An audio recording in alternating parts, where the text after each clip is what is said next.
Odplula sva do srečnega otoka, zasidrala poljub, tja v plitvo morje,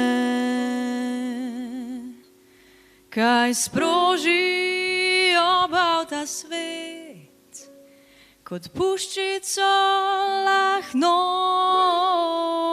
lok napet. Obstala sva brez besed, ti si rekel sonce. Obstala sva brez besed, ti si rekel sonce. Kdo skrije noč na rob večera, skrivnostna moč, odkod izvira in kje se rodi in kje umira. Obstala sva brez besed, ti si rekel sonce. Obstala sva brez besed, ti si rekel sonce. Došla sva po deviško belem pesku, obale, ki dotlej bila je pusta. Čudila sva se odkod v najinih očeh bez povsod. Obstala sva brez besed, ti si rekel sonce. Obstala sva brez besed, ti si rekel sonce. A kdo skrije noč na rob večera, skrivnostna moč, odkod izvira in kje se rodi in kje umira. Kdo skrije noč na rob večera, a kdo skrije noč na rob večera, skrivnostna moč, odkod izvira in kje se rodi in kje umira. Kdo skrije noč na rob večera, na rob večera, skrivnostna moč, skrivnostna moč, skrivnostna moč.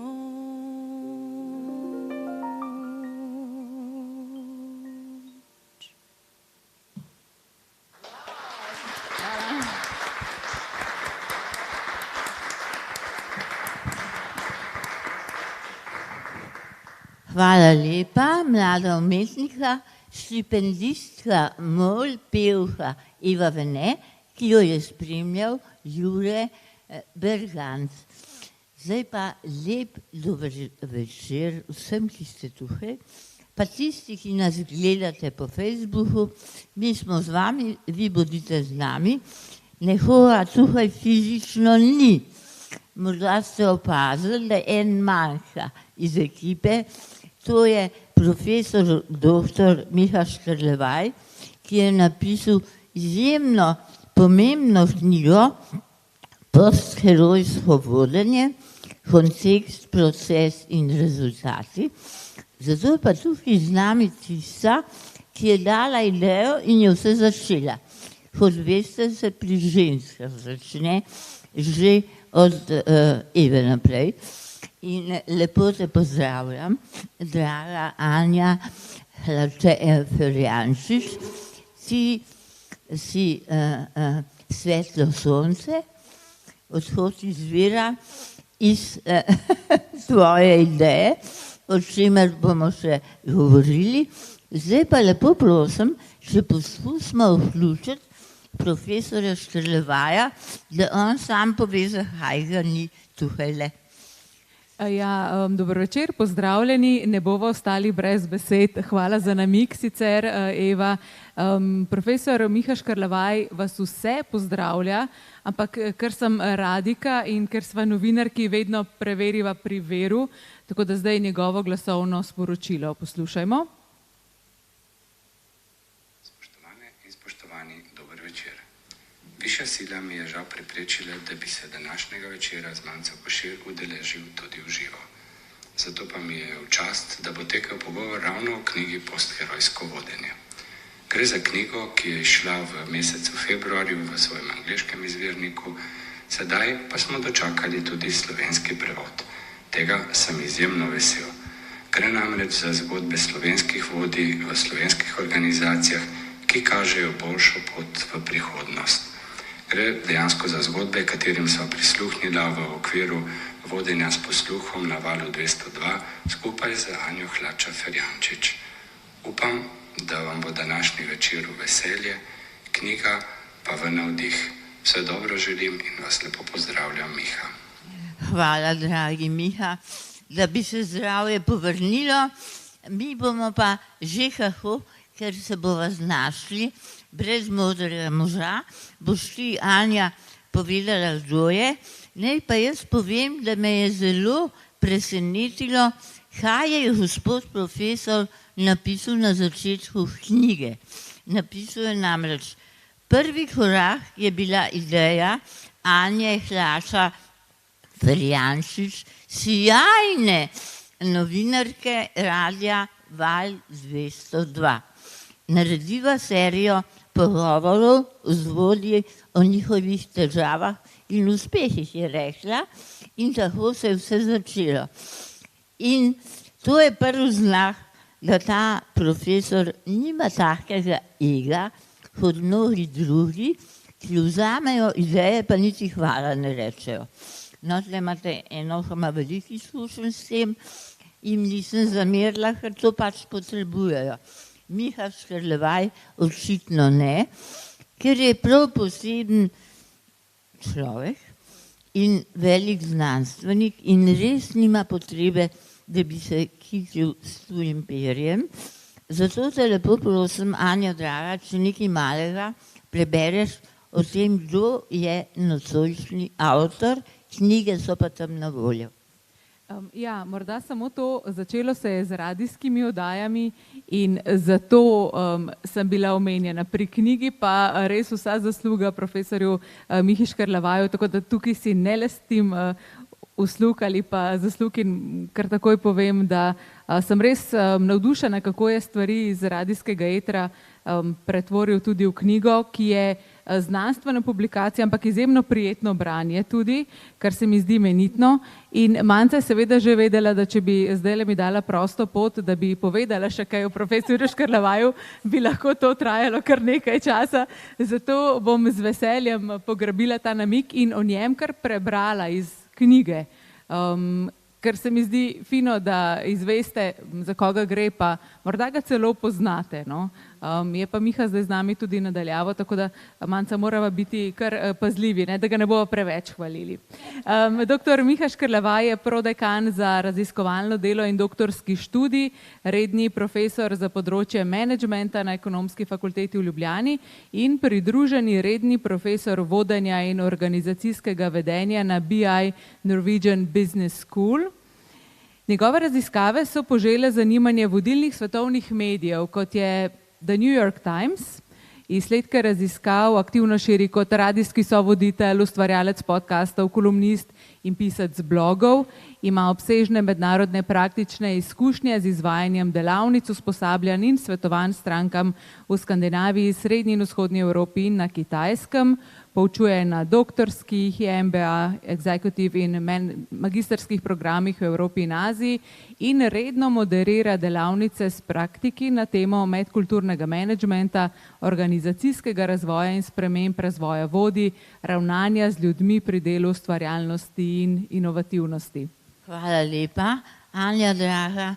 Zdaj pa naj jaz povem, da je po mojem profesor Škarlavaj primer novega vodje in človeka nove paradigme. In zato sem tudi povabila ga in tebe, ker sem dala naslov oziroma vodilo letošnjih pogovorov, sem ukradla Davidu Bowieju, ki je rekel: jutrišnji dan pripada tistim, ki ga slišijo, kako prihaja. In jutrišnji dan je že tukaj. Samo zato gre, da ga mi odkrijemo, okrepimo in se začnemo vesti drugače, živeti drugače in voditi drugače. Vodje smo pa mi vsi, ne samo v podjetjih ali pa v inštitucijah, v družini, v razredih, v skupnostih. Enkrat nas vodijo, enkrat mi vodimo druge. Kako pa to delamo, je pa zelo pomembno. In Anja, prosim, da prebereš definicijo iz te dragocene knjige, kakšen je novi postherojski vodja. Ja, to se mi zdi izjemno pomembno, bi lahko prebrala kar vsakič znova ali pa če bi me dali na replay. Res se mi zdi to izjemno dragoceno sporočilo. Takole gre, z postherojskega vidika je vodenje definirano predvsem z deljenjem, osredotočenostjo na skupne dosežke, s timskim delom in z vzajemno odgovornostjo. Vodenje je družbeni proces, ki v jedru združuje osebne interakcije. Uslužnostno vodenje ima 6 glavnih značilnosti: opolnomočenje in razvoj zaposlenih, skromnost, avtentičnost, medsebojno sprejemanje, usmerjanje in skrbništvo. Postherojsko vodenje je ključno pri iskanju rešitev za kompleksne težave, katerih del sta nepredvidljivost in soodvisnost. No, in v takem svetu smo zdaj. Nepredvidljivem, zelo, zelo soodvisnem, ker eni brez drugega ne moremo, ker svet ni razdeljen, svet je en. In če se poznate tisto metaforo, če metulj pomaha v Tokiu, naprimer, je v New Yorku lahko potres. Tako zelo smo povezani in so odvisni drug od drugega. Ampak, fantje, tisti, ki ste tle, ste vsi postherojski voditelji, ker je predpogoj, da človek lahko to postane, da ni ego. Ker tisti, ki vodijo z egom zaradi moči, to je zdaj že vse pase.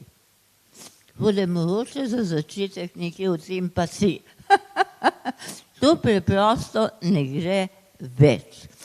Torej, če bi kaj o tej potrebi po moči, priznanju, po tolčenju po lastnih prsih, moje zasluge, jaz vem, jaz sem najbolj pameten, prosim. Na Valu 202 vedno iščemo nove, sveže sogovornike, nove pomembne vsebine. In zasledila sem, da je nek slovenski profesor pripravil članek za res ugledno publikacijo INSEAD in da je celo imel članek objavljen tudi v Harvard Business Review. Se pravi, izjemen znanstvenik, izjemen raziskovalec in o njem se je praktično vedelo zelo malo. In sem napisala mail, ko boste utegnili, bi vas morda povabili k sodelovanju na Valu 202, samo pol ure časa potrebujemo za kratek intervju z vami. In seveda se je profesor Škrlevaj z veseljem in zelo hitro odzval in takrat sva naredila prvi intervju o tem, kako v bistvu organizacije inovirajo, sploh še ne o vodenju. Ampak je omenil, da raziskuje tudi to, oziroma tako ali tako si lahko predstavljaš, ker si tudi sama novinarka, da sem vedela, ne? No in potem smo pa v uredniški ekipi Vala 202 iskali teme za naše poslovne termine, ker nekako se nam je zdelo, da moramo poslušalcem ponuditi neko drugačno, boljše razumevanje tega, kaj se dogaja v poslu, se pravi ne skozi številke, ne skozi izdelke, delovno silo v navednicah. In smo iskali vsebino, ki bi nagovorila delovne, zanimive ljudi, ki nas poslušajo, in smo rekli, poskusimo nekaj o mehkih veščinah, poskusimo kaj, kako se obnašati v službi, kako prevzeti odgovornost, v bistvu kako voditi. No in to je bila ideja, da bi naredili neko serijo oddaj o tem. Potem pa pristop, kako naj zdaj to naredimo, kje dobimo sogovornike, kje najti prave ljudi, ker postherojski voditelji so tisti, ki se ne smejijo z naslovnic, ki niso v prvih terminih najbolj gledanih oddaj, ki preprosto skrbijo za svojo ekipo in delajo. Zato je težko priti do teh ljudi na nek način. No in takrat sem ugotovila, da bi bilo pa fino se morda spet povezati z Mihom in ga prositi, če bi lahko bil v bistvu kot nek mentor oddaj, oziroma potem, ker je bila oddaja o vodenju, sem rekla, morda bi bil pa sovoditelj. Tako da je potem pristal na to, skupaj z ekipo na Valu 202 in z njim smo našli sogovornike, snemali v naših studijih in kar se mi je zdelo najbolj dragoceno v tem procesu je, da tako kot praviš, tako Miha kot najini sogovorniki so vsi izjemno uspešni ljudje, imajo kaj za pokazati, pa ogromno stvari, s katerimi bi se lahko hvalili, ampak so vsi zelo prizemljeni, zelo skromni, z veseljem so prišli v radijski studio, delili svojo zgodbo, vedno izpostavili tudi ekipo. In to je tisto, v bistvu, kar je prepričalo v tem projektu. Ja, hvala lepa, ker ko sem jaz brala to knjigo, se mi je zdelo, da bi jo moral prebrati vsak odrasel človek. Od gimnazije naprej, zakaj? Kajti kdo pa vodi naše življenje? Jaz, ne? In če sem odgovorna, če pa ne, pa vodijo to življenje drugi, množični mediji, Instagram, vplivnice in vplivneži in tako naprej. In tudi jaz moram voditi svoje življenje tako, kot tukaj Miha piše, biti sočuten, biti empatičen do samega sebe in do drugih, biti odgovoren in vedno se vprašati, ne glede na to, kaj delamo, ali delam to zase, ali delam tudi za druge. A tole, kar mi se delamo javno dobro, je. Ker je javno dobro poznati tako pomembno knjigo, napisal je to slovenski avtor. Kaj bi ti od vseh teh lastnosti postherojskega voditelja posebej izpostavlja? Gotovo ta premik od vodje k ekipi. To se mi zdi pomembno. Se pravi, da ne gre za vodjo kot nekega super heroja ali pa super žensko, železno lady, kakorkoli, ki ima vse odgovore, ki ve, ki zna na hitro organizirati stvari, ko pride COVID, ki postavi vse na novo in pelje stvari naprej, ampak ki enostavno ve, da so izzivi, s katerimi se srečuje, tako kompleksni, da mora poiskati najboljše rešitve znotraj svoje ekipe ali širše, ki je pripravljena iti korak dlje, bliže k svoji ekipi, ki namesto jaz govori mi. To se mi zdi pomembno. Mi smo tle res eni fejst ljudje. Ta mi se mi zdi ključen, zato ker tudi nekako po moji slutni prihodnosti bo človeštvo kot vrsta preživelo samo, če se bomo spet povezali v skupnosti. Ker še 50 let nazaj smo drugače živeli, a ne? Smo bili povezani smo živeli v bloku in je mama rekla, grem jaz trgovino, sosedi bo še tebi kaj prinesem, ti pa moje otroke čuvaj, ne. In na vaseh, takrat je bilo tudi umiranje in žalovanje veliko lažje, ker je cela vas prišla se posloviti od mrtvega človeka, si se lahko razljubil v tistem času in odžaloval najhujše, ker nisi bil sam. Največje prekletstvo je, da ljudje mislijo, da so sami. Sam. Sama bom, sama vem, sam. Nismo sami. In naša prva odgovornost je delati za skupnost. Zato bi te prosila, če še eno delo prebereš od zdravniški. Ne? Zdaj tako kritizirajo zdravstvo in zdravnike, da mene boli srce. Glejte, 2 operaciji, težki sta za malo, niti ene slabe izkušnje z nobenim iz zdravstvenega sistema nimam. Nobene slabe izkušnje.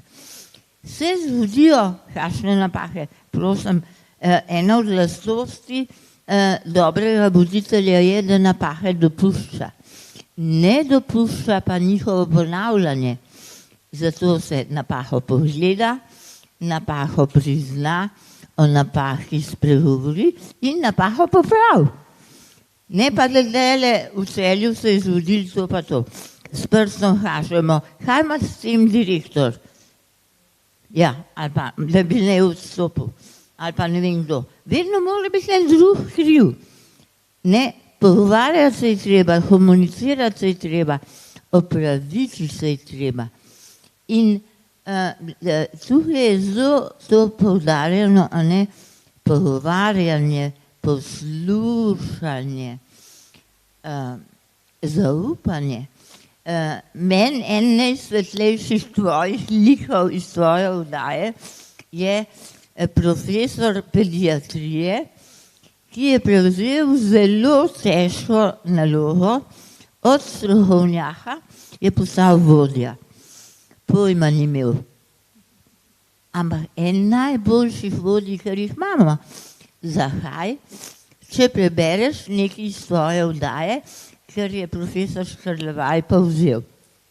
Ja, to so torej besede profesorja Damjana Osredkarja z pediatrične klinike v UKC in on je bil prvi gost.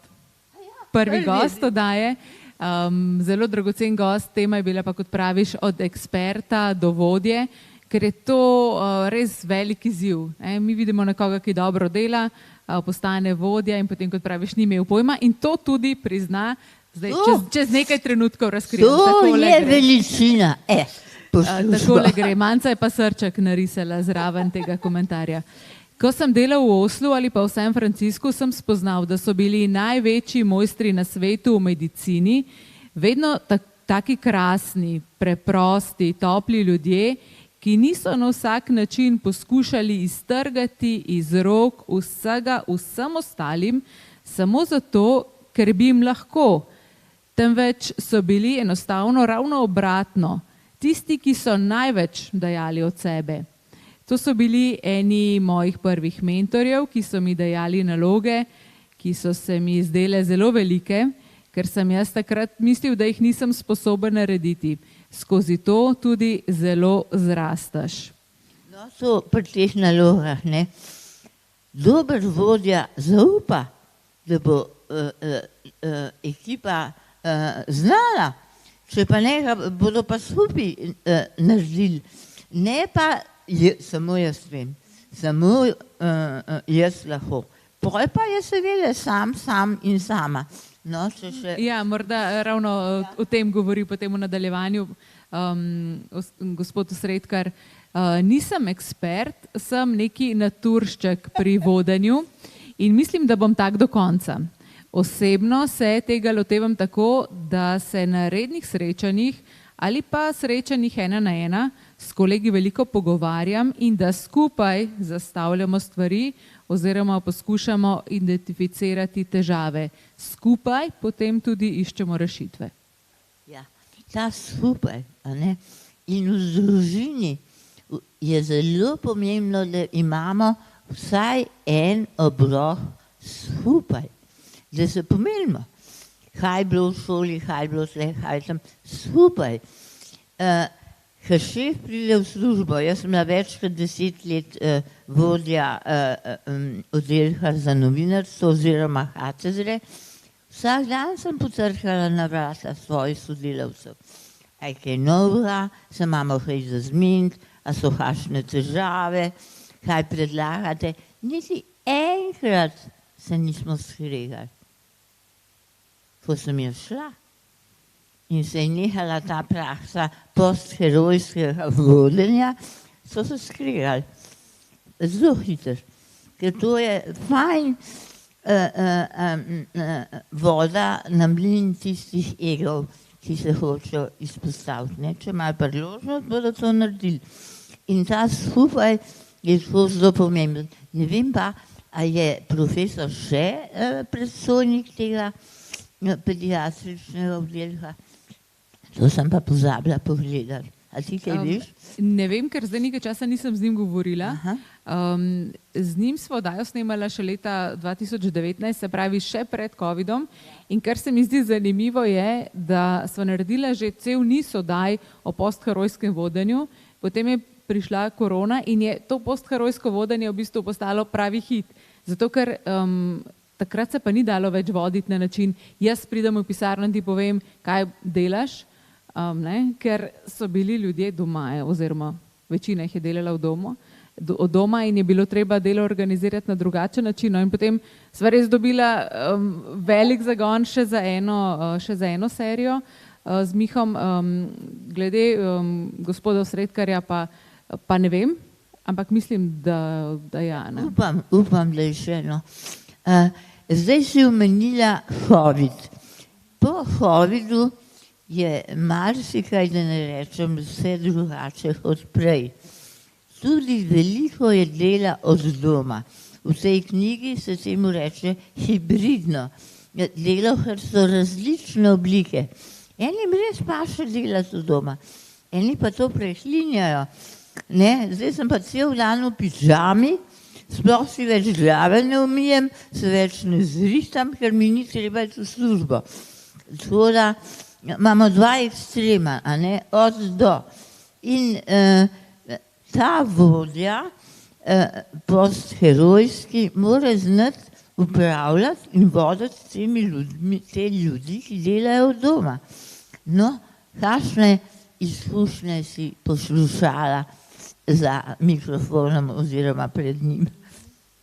Zelo različne, ampak načeloma res velja, da vodja prepozna in dopušča različne oblike dela, tudi različne oblike dopusta ali pa opravljanja stvari dopoldne, popoldne, se pravi, da se ne vmešava v to, zakaj nekdo mora od 11:30 do 12:30 nekaj opraviti. Lahko, da gre za kakšno stvar za otroka, lahko, da je kdo v družini bolan in imajo kakšen opravek povezan s tem. Se pravi, res gre za to, da ne mikromenedžiramo.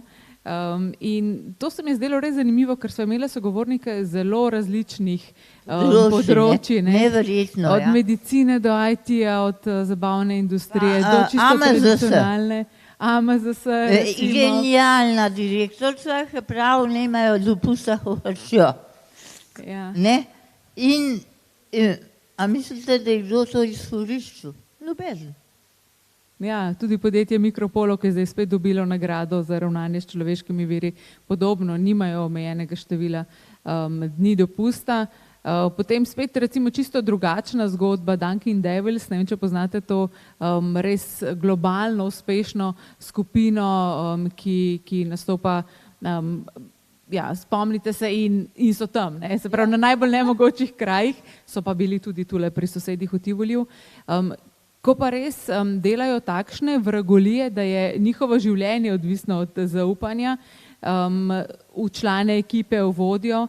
Akrobati, veste, so to. In Domen, ki je nekako šef, ne, Dunkin Devilsov, pravi, da oni ohranjajo to s tem prcanjem, se pravi, da drug drugega nekako spodbujajo k temu, da so boljši. In tudi to je zanimiv način, no, meni je res to ostalo zelo v spominu. Tako se malo zbadajo, ne, prav ljubeznivo in ta smisel za humor, to daje organizaciji skupnosti en polet, ker s tem, ko se ti hecaš sam iz sebe in iz drugega, se pokaže ena lahkotnost, ni vse tako zatežen, kot je v Sloveniji mnogokrat in prevečkrat. Ne? In hura za ta humor in postherojski voditelj oziroma voditeljica ima preprosto smisel za humor. Ja, res. Tu bi omenila še Mica Melanška, Horej Studios, oni pa delajo personalizirane knjige, tudi globalna uspešnica in res zelo zabaven tudi on kot sogovornik. Nekako je v dialogu z Mihom rekel, meni se zdi, da mi vse narobe delamo, ampak ne, to je tudi tista samokritičnost, ki je odlika uspešnih vodij. Pomembno je, da sploh v teh kreativnih poklicih, v kreativnih panogah je tudi veliko tega humorja. Tudi ko so oddaje nastajale, smo se zabavali, smo se imeli fino, to bi izpostavila še svoje kolege, radijske tonske mojstre, ki so to posneli, pomagali pri montaži, urednike z idejami, kaj bi še lahko, koga bi še lahko imeli. Tako da se mi zdi res pomembno to, da se imamo fino, da ohranjamo tudi to iskrico, no, pa da se ne jemljemo preresno. Zdaj smo pa spet pri postherojskem vodenju, ne? Da se ne jemlješ preresno morda. Pa tudi življenja, ne? Pa tudi, lejte, pa še konca tega življenja, ker se začne drugo, tudi ne. In to bi se morali Slovenci nekaj malo sprostiti, a ne. Anja, ti si en super primer odlične novinarke, ki na Valu 202 pokriva šport, pa še take blazno resne teme, kot je to. In jaz sem te vprašala, kako gre to skupaj, ker včasih ne, je novinar bil, zato pa, ne, sploh ni tega takole zmešal. Ti si čisto hibridna. Ja, včasih niso toliko mešali. Gre veliko na račun mojega prostega časa, se pravi, da tisto, kar moram potem še naštudirati za to, da lahko delam toliko različnih področji, naštudiram doma. Ampak, ko pravi šport, meni se zdi, da se šport res povezuje z vsem. S poslom, z vodenjem pa izjemno.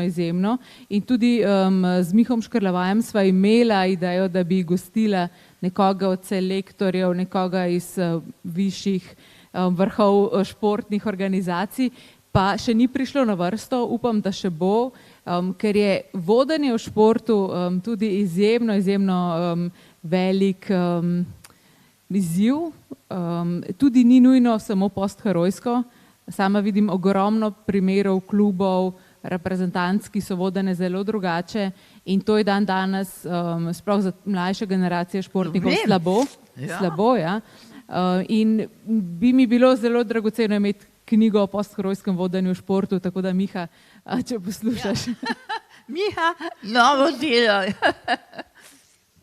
Ja, torej, in zakaj si ti tako hibridna, kaj je tvoj notranji motiv, da si temu pripravljena tudi veliko več prostega časa nameniti? Kaj te žene, da se ti učni svetijo, pa da te vse to tako zanima? Ja, mene res vse zanima. Jaz imam zelo rada ljudi, zelo rada govorim, zelo rada zvem kaj novega, zelo rada se družim. In zato zdi se mi enostavno škoda, da pustiš, da čas kar teče in da ne bi tisto, kar ti je dano, nekako delil naprej.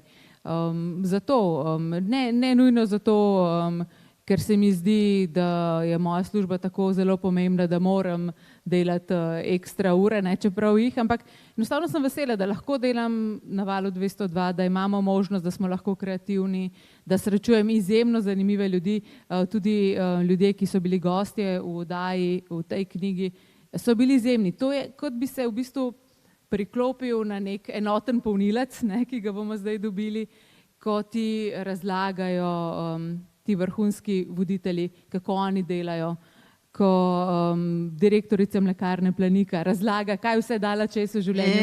Po tisti oddaji sem bila res kar ob 5. zjutraj najprej pomolze svoje krave, gospa direktor, ne?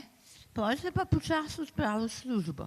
To je mene impresioniralo, kako je ona iz tiste spufane firme naredila eno tako ugledno podjetje. Ampak to je njena energija, njen idealizem in ona nenehno ponavlja. To je za celo dolino dobro, ne samo zame. Ne? Cela dolina, cela skupnost ima nekaj od tega.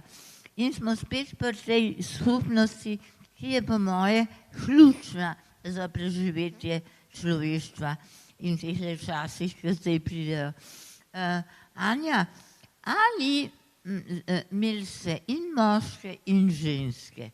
Včasih pravijo, da so ženske boljše voditeljice, pol rečejo, da to ne drži, ker so se pa moškile in da so še bolj trde, kot Margaret Thatcher in zdajšnja angleška predsednica in tako naprej. A ti opaziš kako razliko ali je ključen značaj, kot bi rekel že Aristotel? Vse je v značaju in v vrednotah, ne v spolu. Kaj si pa ti opazila? Ja, prav to.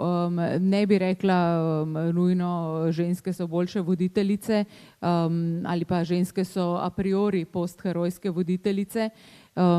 Čeprav vem, da delajo tudi čisto resne študije o tem, to bi vam lahko Miha več povedal. Mislim, da je res tu pomembna odločitev posameznika, tudi ta pripravljenost, da se uči, da sledi tem novim spoznanjem, tudi morda, če se kdo loti vodenja na bolj herojski način, pa potem zamenja nič narobe. Ne bi šla a priori na te ločitve ženske, moški. Bi pa poudarila še eno stvar, če dovoliš. Radijske oddaje so bile res precej pogovorne, sproščene, zelo iskreni odgovori. Tudi medtem, ko knjiga, ki je najprej išla v angleškem jeziku, kot je povedal Miha, je išla pri res zelo ugledni založbi Palgrave in je znanstveno delo. Se pravi, ni samo, da se nam zdi, da je morda res malce bolje, če bi vodili postherojsko ali pa da smo tam malo razmišljali, kaj če. Se pravi, res gre za znanstveno dokazane stvari in to se mi zdi pa izjemen preskok, ki ga je Miha opravil. Neverjetno. Iz radijskih oddaj v to in to je res globalno zanimiva knjiga. Koliko referenc, potem podatkov, raziskav, pa ta Miha Škarlova je genij. Lepo maham, Miha. Ker da to en človek vse prebere, zbere, odbere. Ni čudno, da je v tujini tako zaželen in ni čudno, da pri nas ni tako popularen, ker bi bil, če bi bil kaj bolj, da ne rečem, kaj mainstreamovskega, ne vem, všečnega. Ampak vseeno ste ga nekateri novinarji osvetlili z reflektorji in tako sem ga spoznala tudi jaz. Jaz sem namreč, kot veste, zbiralka zanimivih ljudi, zato ima ta večer naslov o knjigah in ljudeh. In si izrezujem iz časopisov, če kaj zasledim, če mi kdo kaj reče, za kakšnega človeka, si napišem na liste, pa rečem,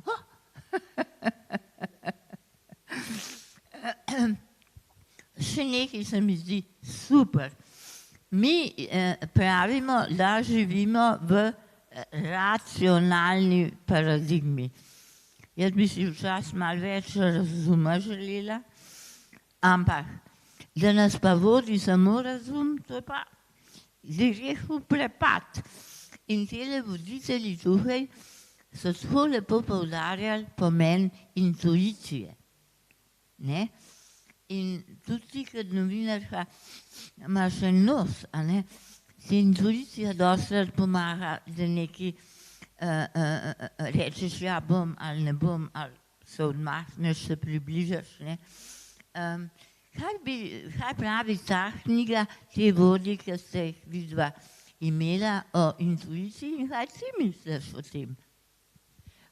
Intuicija deluje na dobro podlago, se pravi na podlago znanja, dela, lahko tudi izkušenj, ampak enostavno ne moreš reči, da jaz bom zdaj vodil, recimo imeli smo podjetje 3FS, ki dela najbolj kompleksne IT stvari za skandinavski trg. Ne moreš reči, jaz bom pa zdaj malo povohal, pa bomo dobili posel v Skandinaviji, tekmujemo pa res celotnim svetom, od Indije do Silicon Valleyja. Strašna podjetja imamo mi, Ja. mislim. Ampak za Andraža, ki je šef tega, morda sploh ne veste, tudi on se ne želi preveč izpostavljati. Ne vemo. Ampak on je dejansko vrhunski strokovnjak na svojem področju, ki ve, da niti približno ne ve vsega, ima krasno ekipo, ki jo neprestano dopolnjuje. Zelo težko je danes v IT sektorju dobiti nove sodelavce, zato se tudi zelo trudijo zanje. In ja, potem intuicija deluje. Če imaš znanje, če si se pripravljen učiti, če si pripravljen tudi priznati svoje napake, kot praviš, samo intuicija na prazno pa ne. Dajmo to še enkrat ponoviti, ker nekateri, poseben New Age, ena veja New Age-a, ima grozen rada, da govori, človek žitak vse ve, ne, sam ne odpre svoj in srce in bo intuicija mu vse povedala. Figole, fleškole. Tole enostavno pa ni. Veliko je treba se učiti, biti odprt, radoveden, se motiti, padati in se spet dvigniti. Hokrat so ti padli, tudi pripovedujejo, ampak padec je šola in če se naučiš vstati, si močnejši. In veliko jih govori o svoji ranljivosti. Si možete misliti, vodje govorijo o ranljivosti. Jaz sem bila čisto šalala. Jaz sem to knjigo brala, ker ljubezenski roman. Ker se mi zdi, da je toliko lep v njej in toliko koristen bila za vsakdanje življenje. Ne? In če ne bi to zaupala, Medvedlele ne bi bile, ker bi odpovedali današnjo oddajo, gost je zbolel, nas ne bo. Ampak ker sem jaz tako zaupljiva in verjamem, da se vedno nekaj izide in kdo je že tlele rekel, vse je za kaj dober, jaz pa, ja, tako je vse. Ne, pa sva tukaj in po moje je Miha zelo zadovoljen z nama, a ne? Ker je res ta njegova knjiga tako imenitna, odlična, znanstvena in človeška, a ne? In herojsko vodenje uvaja humanizacijo. Zato so tako izjemno pomembni medčloveški odnosi. Iztočnica zate.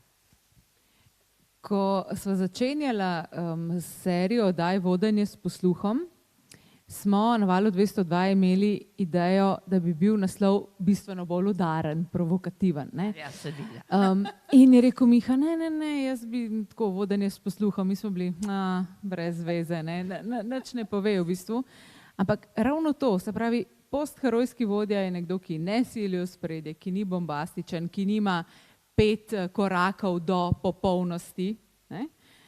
Je nekdo, ki dela, ki pomaga, ki se zna tudi veseliti svojih uspehov, ki pove, kadar ne gre.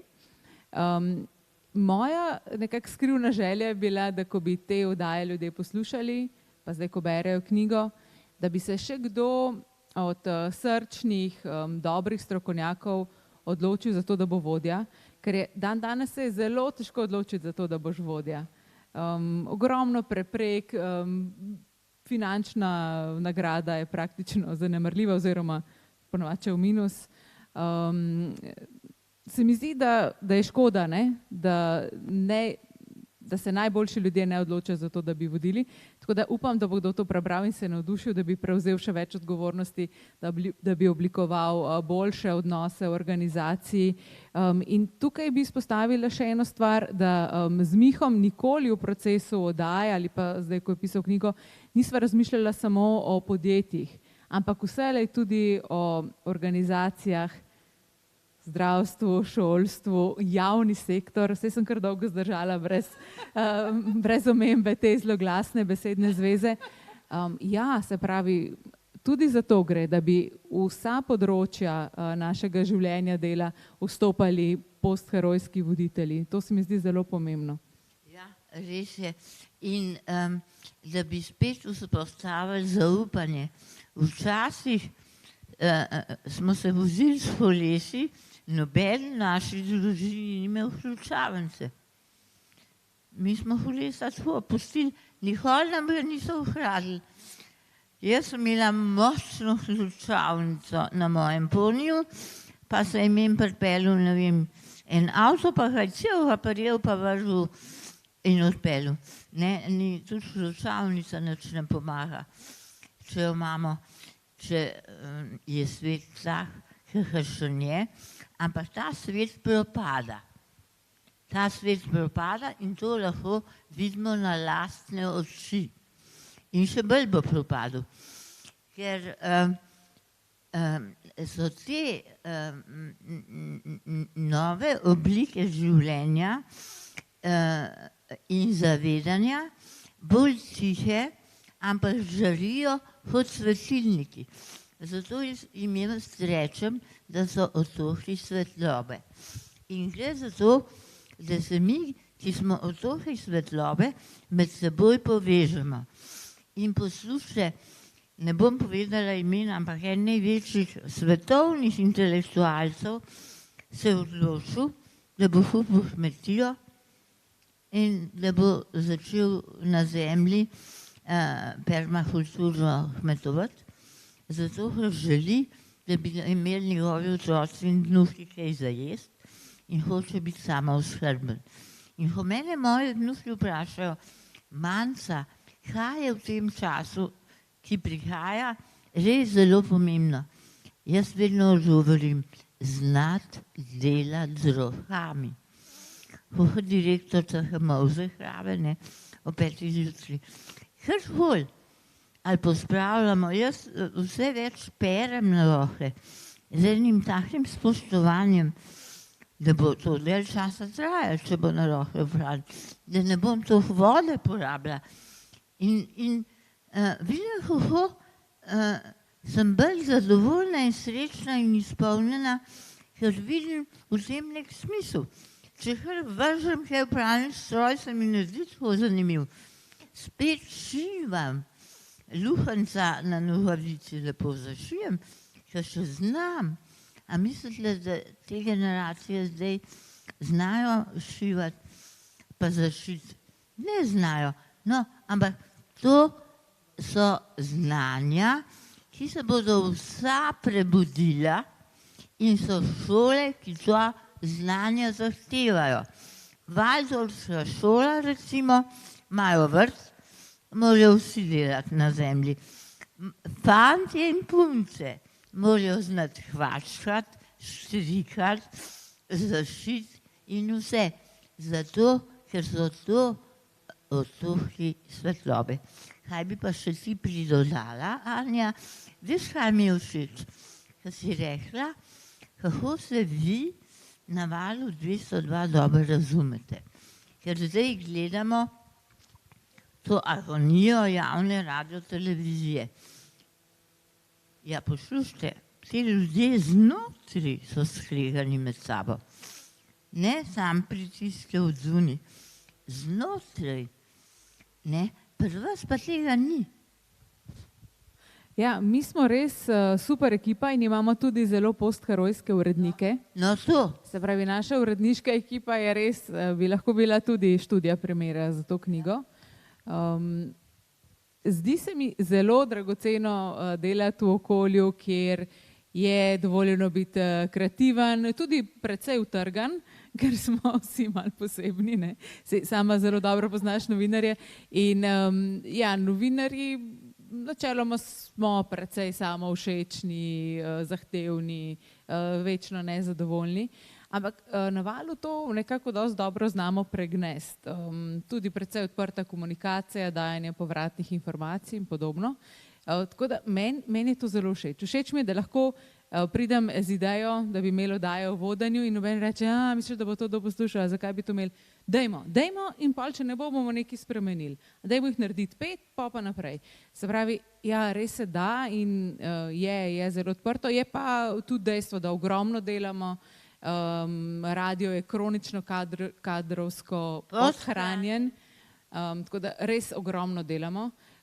Kolegom z televizije pa res želim vse dobro, situacija zelo težka, kompleksna tam, tako da to bi morda poseben večer bil. Je pa res kombinacija težav od prej, novih težav, zelo načetih odnosov, veliko nezaupanja. In ni postherojskih voditeljev, ampak tipični primeri ego-mačističnih, ampak ne bomo. Zdaj poglejmo to lepo sliko, ki jo je naslikal naš prijatelj Silvester Plotaj Siko. Kakšne barve ima? Te barve so barve novega sveta, ker v novem svetu to ni črno-bel svet. To je mavrica plus še ne vem kaj. In sonce, ki je, in morje, ki je, in ljubezen, ki je. In če bi bil tukaj prijatelj Vlado Kreslin, bi takoj zapel pesem Vse se da. In to je vodilo Vala 202. In postherojskih vodij, ne glede na to, a smo vodili sami sebi, družini ali kjerkoli, vse se da. Manca, Val 202 je letos praznoval 50 let. Hura. Hura. In Vlado Kreslin je bil naš gost na naši interni zabavi. No, in je Pel zapel. tudi to, ja. Kdo pa je napisal prvo reportažo o Valu 202? A povemo skupaj? Manca Košir, hvala. Ja, pa čudno so me gledali. Kaj pa ti rineš na tiste radio? Kakšno radio pa je to? Ker nekaj uživo pa teren pa to. A veste, pred 50 leti tega ni bilo. Jaz sem nekaj, boste videli, to bo najbolj popularen slovenski radio. Ne? To je, če zavohamo, kakšen čas prihaja. Zdaj pa naj vam povem, kakšen bo naslednji večer. Ker sem že rekla, da ni ločenih svetov, ampak je svet en ogromen, brezgrajen, neskončen, tudi ni ločen svet živih in svet mrtvih. In ker je november čas, ko vsem bolj premišljujemo o minljivosti, smrti in teh rečeh, sem povabila dvojno doktorico znanosti, to poudarjam zato, da ne boste mislili, da je kakšna šarlatanka, Franco Premk, da pride svojo knjigo Čudež življenja sem in nam predstavi za obljubo, ki sta si jo dala z možem. Njen mož, oba sta bila dobra prijatelja, Martina Hojca in prevajalca in sta tudi neka čuvarja tega duha. Z možem sta se dogovorila, da preber, ker imaš tako lep glas. Prosim pa, ker jaz težko berem. Z veseljem. Z možem sva se dogovorila, da bo v primeru, da bo eden od naju prej odpoklican sveta, še vedno ostala skupaj in se bova naprej razvijala. S fizično smrtjo ni nič končano. Telo zgori za ta svet, duhovna substanca, pravi jaz, ki zori in dozoreva, pa ostane. No, in jaz sem pa z mojim prijateljem Karlom Bržanom tako zmenjena. Kakšen znak bom jaz dala njemu, če prej grem, oziroma on meni. In zato sem rekla, veš kaj, Hardy, pa prišli si. To, da bosta oba nam svetlila temen novembrski čas. Zdaj pa hvala, Anja, draga, hvala, Miha Škrlevaj za to dragoceno knjigo. Predlagam, da si jo kupite. In zdaj nam bosta razsvetlila ostanek večera naša mlada umetnika. Wow, Eva in Jure, beseda, glas, stas in ritem je vajn. Hvala lepa. Jaz bi se sam na hitro zahvalila gospema za zelo zanimiv pogovor in MGLC za organizacijo in povabilo. Midva bova pa tudi zaključila z enim veselim jazz standardom. On the sunny side of the street je naslov.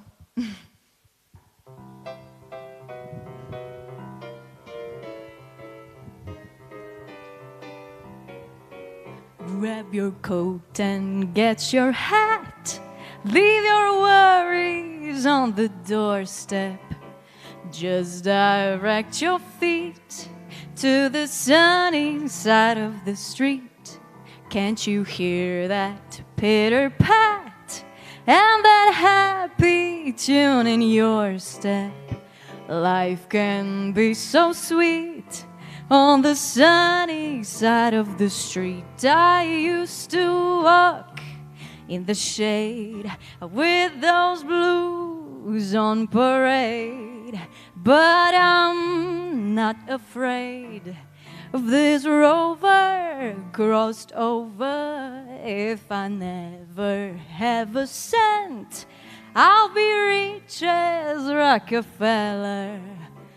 Gold dust at my feet on the sunny side of the street. So grab your coat and get your hat. Leave your worries on the doorstep. Just direct your feet to the sunny side of the street. Can't you hear that pitter-pat and that happy tune in your step? Life can be so sweet on the sunny side of the street. I used to walk in the shade with those blues on parade, but I'm not afraid of this rover crossed over. If I never have a cent, I'll be rich as Rockefeller. Gold dust at my feet on the sunny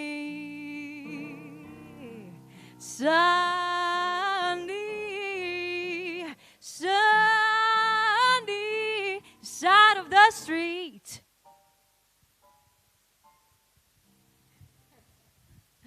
Hvala.